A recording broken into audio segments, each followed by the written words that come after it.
There's now a law in place in the state of Florida that some argue targets our most vulnerable citizens. The law prohibits people from sleeping or camping on public property. It has created a costly problem for local municipalities. And as officials work to figure out next steps, we're telling a story rarely shared of a mother in search of her mentally ill son who lives on the streets of Jacksonville. What happens on a typical Sunday for you? Well, on a typical Sunday, I get up, I do my house, clean my house, do laundry because I have a business and I have to do laundry, linen for my office. And so I do that, and then either I shop from the day before, depending on how tired I am, to get things for Craig. And then Sunday, I go try to look for him. I do during the week as well, but because Sunday is my off day, I get to go see him then. Sometimes when I go to see him, I can't find him. He's all over the place because he has a place that he stays, but it's on the street. He stays under a bridge on the west side. We used to live close to that area when I had a home at that time, and so he's familiar with the area he is, so he stays in that area. He doesn't wander off too far from there. Yeah. But this is a little bit further north from where we used to live that he somehow found. There was years ago there used to be like a hunter's cabin in the back in the bushes there, and one of his friends told him about it, so he was staying in there, and then he told me that somebody burnt the cabin down. Oh no. And they would go in there and throw his stuff all over the place because, you know, I don't think the land was abandoned, but I think that there was just bushes, nobody's on it.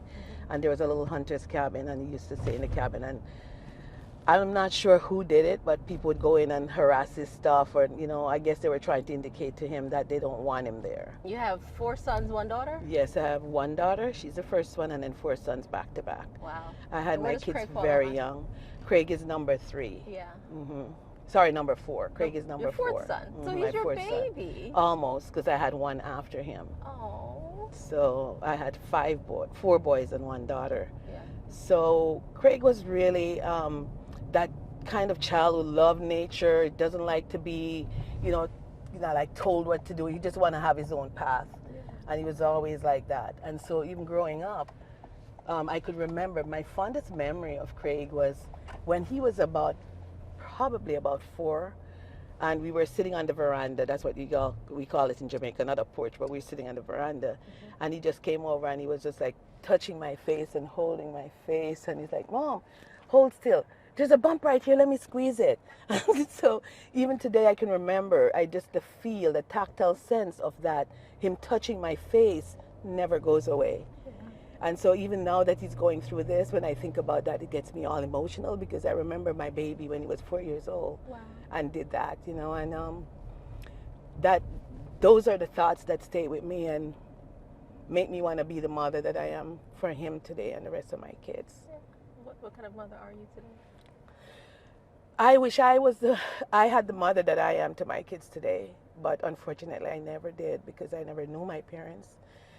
As a child, I was born and raised in Jamaica, so they say. And and as an infant, my mom just left me on the street with strangers and walked away. And so I was placed in an orphanage, and then was fostered by a family who was not very kind. I went through a lot of abuses with them growing up. And so when I turned 15, I found that I was pregnant for my boyfriend, and I ran away from there and went to my boyfriend's parents' house because they were really loving and kind people. Yeah. And they were threatening me and came after me that day. When I actually ran away, it was not intentional, but there was another person that lived in the house that was really aggressive and was coming after me in my pregnant state, and I was so afraid, so I left. I ran away and I never went back.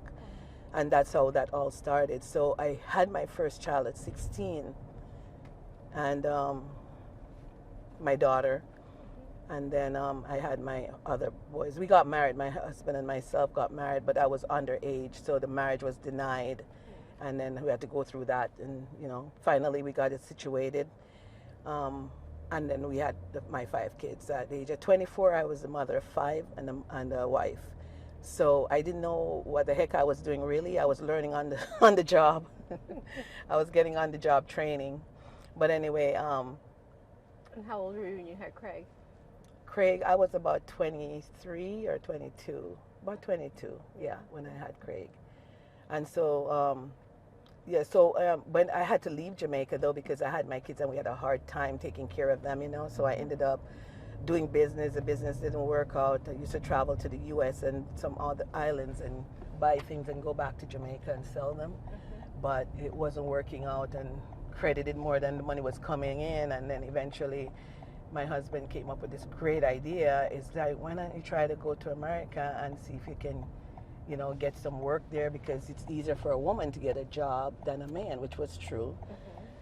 So I came and stayed with a friend of mine who I knew from we were little, and stayed with her for about 2 weeks and found a job as a housekeeper nanny.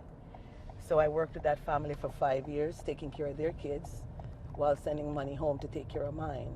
Wow. And finding someone to, you know, paying someone to take care of them. And Now, that's how I'm that a little started. familiar with your story, Rosemarie, and it feels like throughout your entire life, like it or not, you were a caregiver. Right. Like you feel that, you think Yes, that's your purpose? I believe that's my purpose, and you hit the nail right on the head, because I feel like that this is my journey and this is my purpose, and that's why I've been a caregiver. Even being a healer, I didn't know I was massaging people before I even went to school to learn how to massage people, you know. And so the fact that I now am an acupuncture physician, you know, physical therapist, massage therapist, all of those are focused on healing and helping other people. And I just feel like everything, the challenges that I've been through, were all leading to this big picture. And I have had the opportunity, I've actually grown into that opportunity of knowing what my purpose is, or feeling or finding out what my purpose is because of the challenges that I've been through. And I feel like everybody comes into this world, we come on a journey, and we don't know what the journey is when we first start, you know, but if you think about it, the journey that we come on, I believe we chose our purpose. I believe we chose what we needed to do, and we come to do it because we're coming to fulfill areas of our lives that we were unfulfilled before. So this is just how I feel, and this helps me deal with my life. I'm not saying that's for everybody, but this is how I look at it, and it's really helped me deal with all the challenges that I have, that so much so that today I've gotten to the point where I have forgiven my mother, you know, because I was, in my younger days, I was so angry because I can't believe that a mom could have a child and just walk away, especially when I was going through all those, you know, sexual abuse as a child and verbal and physical abuse. I was hating her because I was thinking, how could she just walk away and leave her child like that? And so I had that animosity towards my mother growing up. And then as I got older and more spiritual, I got to realize that my mom had her own issues too. And I never thought about that when I was younger. It made me realize that my mom, and then I started thinking, you know, what happened? My mom was probably thinking about me at times and wondering how I did or how I fared, you know. But I never really had the inclination to try to find her. Yeah. I thought about it a couple of times, but never did. Yeah. But finding your son is but your finding mission. my son and being with my son is my mission, because of the fact that before I had kids, I wanted kids. I wanted kids because I never had the family that I wanted to have, you know, or thought that I should have had. And so I really wanted my kids. So when I was pregnant, my foster mother tried to get my pregnancy aborted. And I did not want to do that, but I had no control over the situation. But luckily for me, I would say, is that it was a God thing, because it was too far gone and I couldn't get an abortion at that time. And then it comes to work out now that I only had one daughter and then 4 boys after that. I actually tied my tube after the 5th one because that was ridiculous. It's like, you can't afford these kids and they keep coming, because we never planned for kids, but I planned to stop having kids. Yeah. You know? Wow. But yeah. with Craig, his situation is so delicate, so sensitive. It'll make you cry when you think about it. I do, and I cry a lot. I don't cry as much anymore because he is one of the ones that has convinced me, Mom, you know, God is taking care of me. Don't worry about me. And one day he actually proved that to me. He said, Mom, we were arguing about something, and he left the house, and I said, you know, he's like, don't worry about me because God is taking care of me. And then I was like, okay, fine, whatever you say. So he walked out of the house and left. And about an hour later, he comes back with this plastic bag with, it's a grocery bag with rice and beans and stuff. And he's like, Mom, see what I'm saying? Look, I told you God is taking care of me. Look, this lady, I don't even know her. And she just brought me this with rice and beans. So I told you God is taking care of me. I was like, oh my gosh, you're right. You know, I said, okay, fine. I get it. I get it. Yeah. So even the days, like, I worry about him still, and sometimes I lose sleep over him because of the fact that I don't know where he is, and, you know, I'm not sure what's going on, if he's okay, especially when the weather changes and the time is too cold, or when the weather is too hot, and I know he's just on the streets because he doesn't want to be inside of a place, a building. Yeah. So he likes his freedom. It's always been like that. Craig, out of all of my kids, was the one who would be walking bare feet and no shirt and in nature as a child. And he's still the same way today. He would be like that. But, and so sweet and kind and loving and giving. How he is. He would give away the last. He'll take the clothes off of his back and give it to someone. Now, even now when I see him and I give him money, this is one of the places that he hang out sometimes when I can't find him. I look over there. So, but I usually go to his spot first. Rosemarie, I have to ask you, how did we get here? How did we get to the point where you have to look for your son every Sunday, Craig? Only because of the fact that he's not the one that wants to be in a place, because we've tried that. We put him in a group setting before, and he walked away from it and was on the street, and he hasn't been wanting to. He tried living with his brother, and that was a problem as well too. But, you know, overall, he's really not safe living on his own, because we've seen that by way of the fact that he doesn't remember things really quick because of his mental health issues. Or he left a pot on my stove and walked out and burnt our kitchen down at one point. And then did a similar thing at his brother's house with a candle. And so that's how he ends up, because ideally, I would prefer to have him in a place where I know that I can go see him or I can call him. I've given him 3 phones and he lost everyone, and plus he has nowhere to really connect anything at that after that now too. So, you know, being on the street is just what he wants, I guess, living in the bushes, because I think he feels like this is what he wants to do.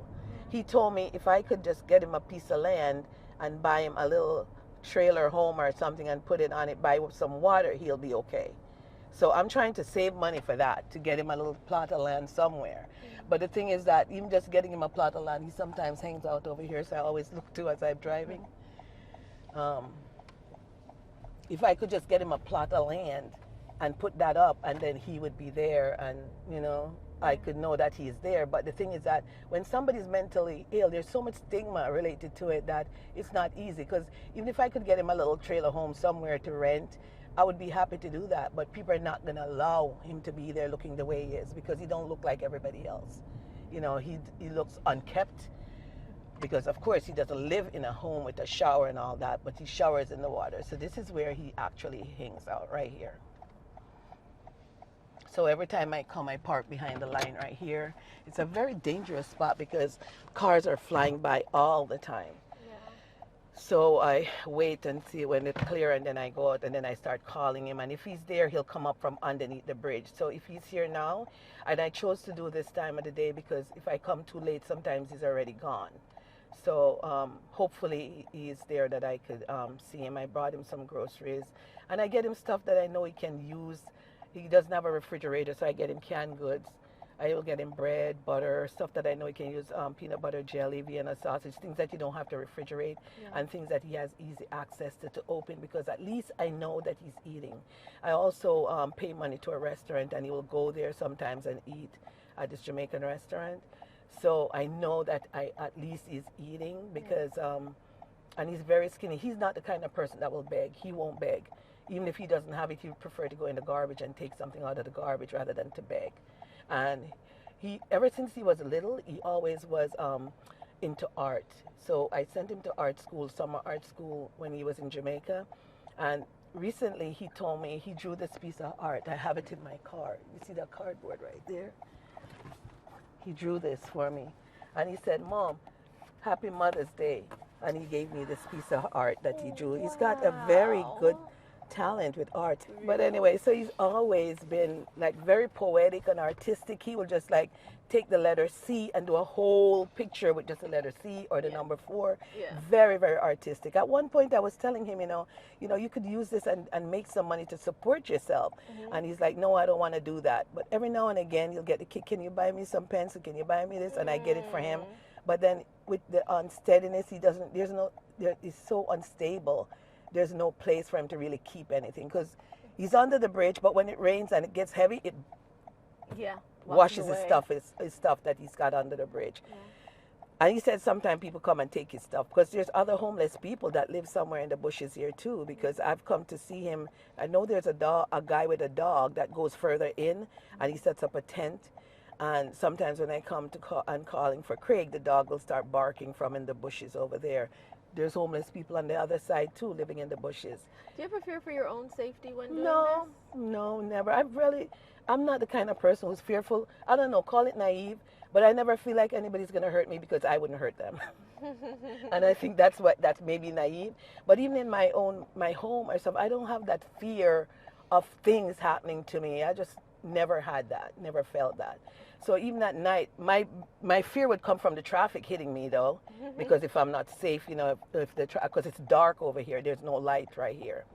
So I try not to come too late. Sometimes I do end up coming late because of my schedule. But I call him a few times, I don't see him. He said, Mom, if you come and I'm not there, just leave the stuff. But I don't know, so I'm gonna leave it because there's animals and it could take it away or somebody could come and take it up and he's still not gonna get it anyways. And so I keep trying. Sometimes I come, I don't see him. I drive around Walmart and then drive all over the place to try to find him. And then I come back and then he'll be there. So I don't know if he's there now, but I'm gonna try to see because I have some stuff for him. As I'm talking to you, Rosemarie, I stop and think of how many other moms are in Jacksonville doing the same exact thing. And I'm sure there are many, because we don't hear that story. We don't see that. People see me, even at work. They don't even know that I go through what I go through. I smile every day. I work with my patients, and everything is cool. But they don't even know what's going on the inside, because sometimes I'm trying to rush with work, get done, so I can go catch them before it's late, before it gets too dark. But And I'm pretty open with my life. I don't have any secrets. If anybody asks me, I'll tell them. So if the conversation comes up, I'll tell them. And you know what I talk about, my purpose with being who I'm being and doing what I'm doing, I definitely believe that even the challenges that I'm going through with my son, Craig, I have so many people come to me with mental health illness issues for treatment. And the fact that I've been there and I've done that and I'm actually doing it, it makes it easier for them to understand that I do get what they're going through and I do understand what's going on in their life because I too am living it. And it makes a difference. And I feel like those people are drawn to me, and it seems like everything that I've gone through, I've had patients come to me with the same issues. And that's why I feel like the journey that you go on is not just to do it, but it's because it's purposely and divinely orchestrated for us to do it. So I feel now that, I wouldn't change anything in my life. And if I had to go back and do it, knowing what I know now, I would do the same thing again at this point in my life. Because the people that I've helped, it's being able to see the bigger picture. Because it's not just about Craig. It's not about him. It's about helping all these other people. And when I look at my son and I see what he's going through, it just really touches my heart, because I feel like that is his purpose as well, for him to come and play that role that he's playing right now as a person with schizophrenia and altered personalities and all these other diagnoses that he's had, to help the other people. I feel like my son is a teacher, because he's teaching other people compassion, empathy, kindness, patience, all these things that we're lacking, he's bringing it to them. And so I feel like that's the work that he's here to do. And that's a part of his purpose. And that makes me grateful that he's able to do the work that he's supposed to be doing. And he's doing it. And with such dignity, He does it with such dignity. And that's the things that keep me going and keep me coming to this spot right here every day, because I come sometimes and my schedule is so busy. Sometimes I can't get here the days when I want to get here, but I'll come and I'll say, "Did you eat?" He's like, "No, I didn't eat. I don't remember if I ate." Um, People will come sometimes and bring him a sandwich. I'll see him with something wearing that I didn't buy because I buy his clothes. And he said, "Oh, my friend gave me this," or "My friend gave me $10, and I got this and I got that," and it just touches my heart in a way that, he's teaching even the people that is giving him stuff, kindness, compassion. So this too is part of his journey. So I would say to people who are out there going through what I'm going through, mothers, is that never give up, because you were chosen.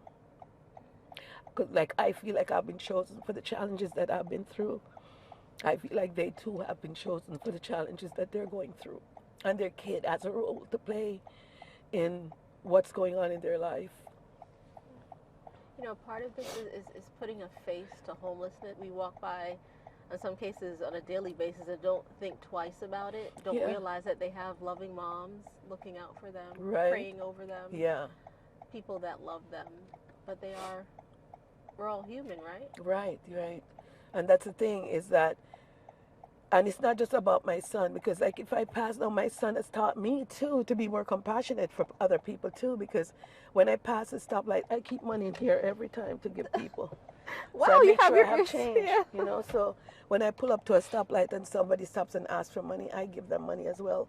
I'll give them money, I'll buy them food, I'll give them water, whatever it is that I have, I give it to them, because I know that I have my son and other people are helping my son as well too, that didn't have to do it, but they found compassion in their heart to do it. So it makes me even a kinder person, I believe, even though I think I was kinder already anyways, because I've always been a good person. And I feel like a part of that is the blessings that is roll over to my kids, because my kids, I feel, have received a lot of blessings from other people who don't even really know their situation and know them. So yeah, it's all about seeing the big picture, I could say. It's more than my son Craig. It's more than me, all the other people that are impacted and the people that we get to help, because even him is little kind ways of humble humility, helping these people who sometimes they probably don't even recognize that he is making them a better person by doing what they're doing. I don't know, but that's just how I choose to see it. I choose to see it that way. You're seeing it the right way, yeah. Rosemarie. And I have this little heart box right there. I don't know if you saw it on the seat. I did. That's full of letters from my kids since they were little. Oh my gosh. That they used to send to me. So it's a chocolate heart box. Sent? You mean when you were working when in the I United was here States? and they were back home. Oh wow. So these are letters from when they were kids. I would read sometimes. Do you have anything from Craig still in here, you think? Yeah, there's one right here. Oh. There's He was one drawing right. from them. Yeah, huh? he was drawing from them. You always love to draw. What, 94? Is that Yeah, what that was says? 94 when you wrote that one. Wow. Kiss me. Yeah. Oh. And he was trying to tell me he needed a pair of sneakers, but I shouldn't worry about it. But he wanted me to know the Reebok, that's the sneaker. But he didn't say it in here. He said he know that I don't have the money, but don't worry about it. Oh. But when I have the money, I can buy it. But Oh, what does that say? Yeah. He said, please write soon, love Craig. These are all letters from my kids. And I found some from my daughter. And since she's in town, I decided I was going to take it with me so that she can read them. Yeah.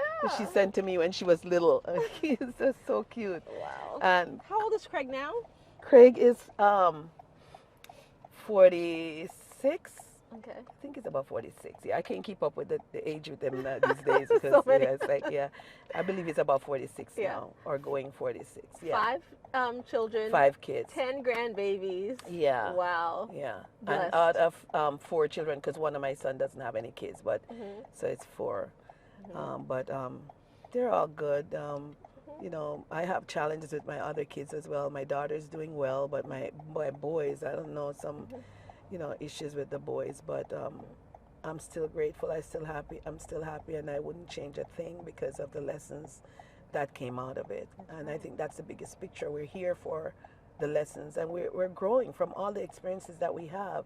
we're growing from them, because the experiences have made me who I'm today. Yeah. You know, I wouldn't change it for anything. So I'm gonna go see if I can see Craig now. Okay. All right. We'll follow you. All right, I'm gonna see if I see him. I usually call him first before I stagger with all the stuff up.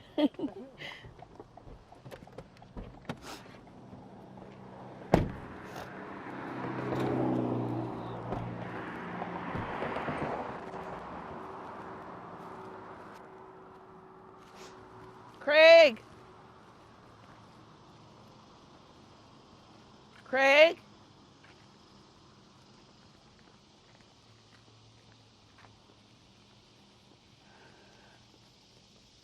Craigie?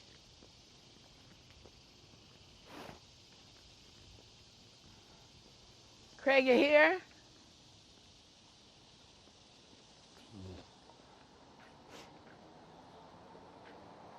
Craig?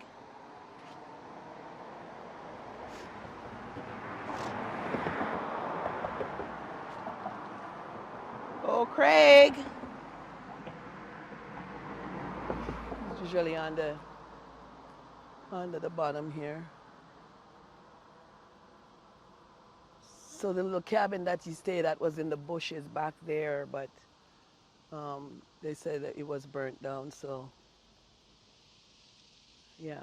So he's not here. It doesn't seem like he's here, because if he's here, he would have come out already. So when I come and I don't see him, then I go do other things. I come back. Sometimes I'm here 3 different times. Oh, here he is. Hey, Craig, were you sleeping? Pull up your clothes, baby. So I'm gonna grab you the groceries that I got for you. I got you some water, some lemonade, iced tea, corned beef, Vienna sausage. Let's go this way, Craig.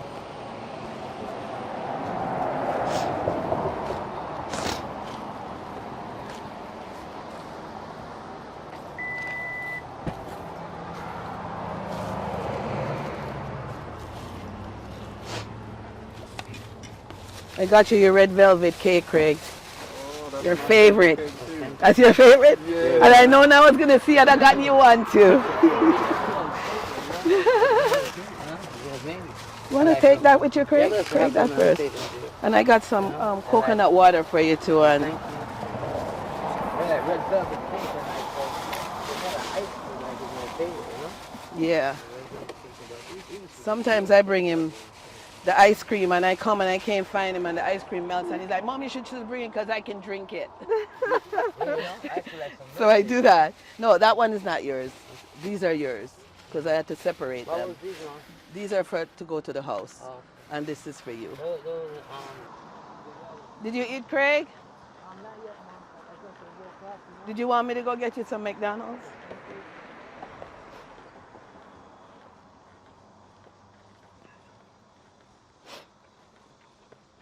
So once I get this done, I can run up to McDonald's and grab you a sandwich and then come back.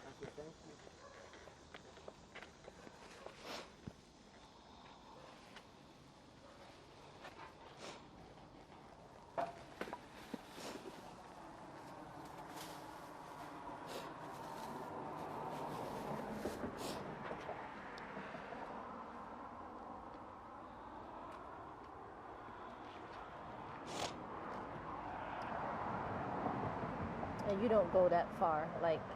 No, I No, don't. no. One day because I couldn't find him and I was really worried about him and I was smelling something and I was like, oh my God, don't tell me there's something that happened. And I went and I looked there real quick and then I came back. I had a hard time getting down there and a hard time getting back up too. That's what he spends his time doing. I love that from since he was a kid. He loved those things. Even though I gave him food, but since he loved McDonald's, I usually do that for him. I feel like that's the least that I can do for my son. Yeah. You know, is get him the stuff that he needs to give him some joy. Make him happy. Yeah. Rosemarie, how long have you been doing this? Coming here to Oh see my him? God, I can't. I can't even. Years? Or? Yeah, it's been years. It's been years. Sometimes I come twice a week. Sometimes I come 3 times a week. Sometimes I'm here like 3 times a day, like I tell you, because I come and I can't find him, and so I go away and come back, go away and come back. Yeah. all to make sure, because I have stuff for him. I'll buy his clothes, you know, because he doesn't really have a place to wash. I told him I'll wash his clothes. He doesn't want me to do it. He always says, I'm going to do it when I get better. I'm going to do it when everything, he's just now walking a little bit better. He had a splinter in his foot, that a piece of glass went in his foot for a long time, and I kept trying to get him to the doctor so we could get it looked after. He didn't want to. He would not go to the doctor. He said, when I get better, I'll take care of it. That's his But line, no, huh? yeah, when he gets better, everything is going to get better when he gets better. And I said, how are you going to get better if you don't want to take your medicine? You know, it's like, And he he's said, not God is interested. God is going to help him get better. Yeah. So he's got that strong belief that God is going to help him. So I believe that too for him. For You both know, of I'm you, praying. yeah. Yeah. I'm waiting for the traffic so I can move.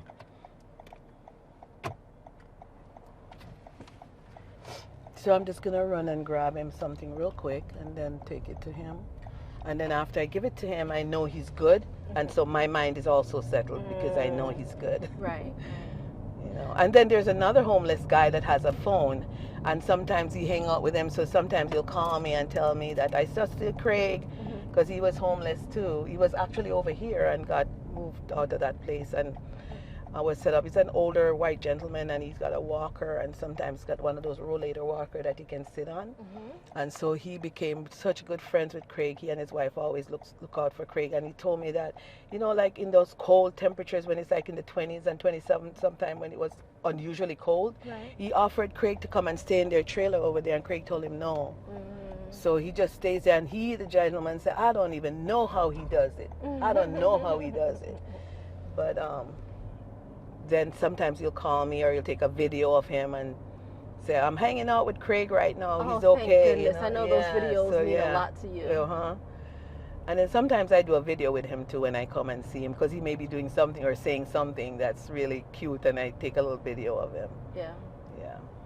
There's a McDonald's right here. There's a little park right there, and sometimes you just go over there and sit. Nobody bothers him because they know, you know, he's been in that area since he was a kid. And some of the people that have been there for a long time, they know him and they recognize him. And he's never hurt anybody. That boy is so sweet. Yeah. That's one of the things that I love about him, is just he's just got such a good, kind, sweet spirit ever since he was a child. And when I talk about that, that makes me emotional again. Yes, can I have a double cheeseburger with bacon, please? I'm going to get two. The double. I think it's going to be actually number 3. Can I have 2 number 3s with bacon? And so one of the things that I wrote, one of the poems I wrote was about being sick of being strong. Because every time when somebody tell you, you're so strong and you're so strong, it's not like you chose to be strong, like you want to be strong, but it's the crap that happens that has to make you strong. Because it's really, you know, life is full of lifing, right? Right. And it's how you choose to life with it, right? So you can go one way or you can go the other way. People ask me all the time, how could you come from there and be who you are today? And it's because I chose not to give the pain that I actually received or had been going through in my life to other people, because I know what that pain feels like. I know what it feels like to hurt. I know what it feels like not to have your parent. I know what it feels like when somebody has abused you. And so there is no way that I would do that to anybody else. And so I choose to go the opposite way rather than falling into that, going back and doing the same thing that was done to me. But are and you to tired me, of that's being size. strong? Sometimes I do get tired of being strong. Sometimes I do, because sometimes I'd like to do the easy way and not go through the hell, you know? But I do also realize that the hell is where the growth is. You know, if you don't go through the hell, sometimes you can't see the growth. And you don't get to experience that. And there's such treasures and gifts in the growth. Yeah. You know, in the madness and the craziness and the darkness, there's such beautiful treasures that come out of it. I consider myself a treasure to the people that I help and the people and the lives that I impact because of the hell and the challenges that I've been through. These were all things that were designed divinely for me to experience the things that I have experienced, because without those, I wouldn't be who I am today. It was very instrumental into making me who I've become. Yeah. You know? You wouldn't be able to handle the things you're handling Yes, today. if it wasn't exactly. for that. Wow. There's another car coming, so I'll wait till this one passes.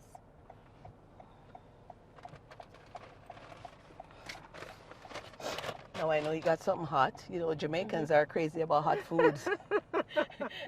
They like to get something hot. So I know that he got something hot. It's not the best because it's McDonald's, but it's what he wants. Exactly. He's going to be happy.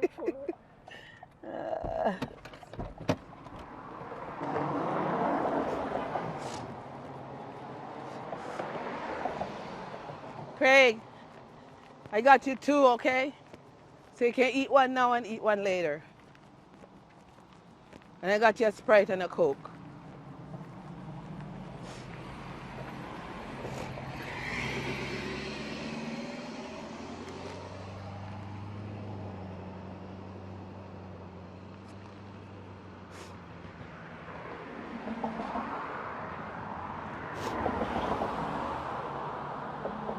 Here's your 2 straw.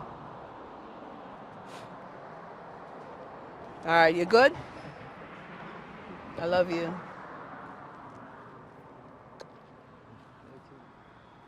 I'll see you in the week, all right? I love you. Never, Take care of yourself. But you may be able to rest and so the care is needed. Yeah, I know. Thank you. You know, that's I was always okay because I walk with God, you know. So You walk with God, I know. You're always okay, yeah. I know too. so when I was speaking at the same time, you know. Yeah. Continue walking with God, okay? All right, I love you. All right, I'll see you later. Whew. This ain't easy. It's not. Having a son with schizophrenia and mental health, my heart just goes out to those people that have people with mental health illness. And all I can say to them is don't give up on your child. And that child is a gift to you. And just do whatever it is that you can do for them. Because whatever you can do for them is doing it for God. Whatever you do for them is doing it for God. In Jesus' name, amen.